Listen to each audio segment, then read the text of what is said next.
sometimes I get sad about some things. Let me explain. It's Vietnam Veterans Memorial Day today. It's a day we honor Vietnam veterans. Everyone who fought there, we honor them. And it occurs to me, they're getting old. Now, hear me out. When I was a kid, I think I was 16 years old, I got a job at a golf course.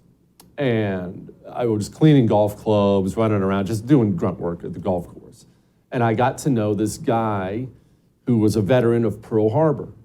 And part of the reason I fell in love with history is this guy, this old gentleman, would sit down with me and he would tell me stories about life in the Navy, about that day in Pearl Harbor. And I was so fascinated and taken in by the amount of wisdom this guy not only had, the amount of wisdom he would pass on to me. And now, World War II veterans are all dying. Time is what it is. Age is what it is. They're all dying. And I think about that when it comes to our Vietnam veterans now. Because in my mind, they're still 50 years old. He's 50, he's fine. No, they're not, man. They're 70, they're 75. They're getting older. And these guys did something so incredible for their nation.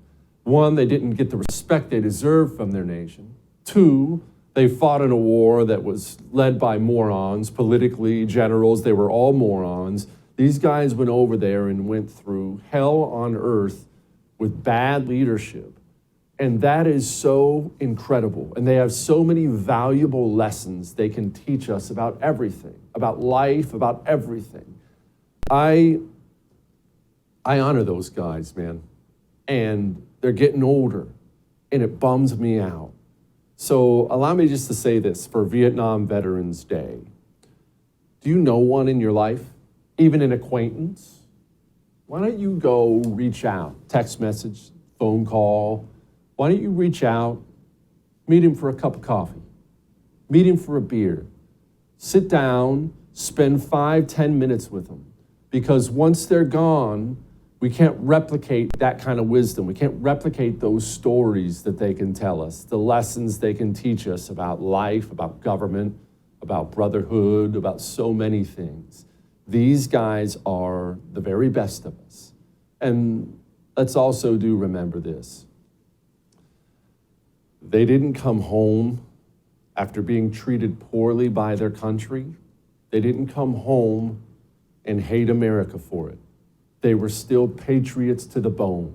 They watched their fathers go off to World War II, and so they signed up to do what they felt was honorable, to fight for the United States of America the way Dad did.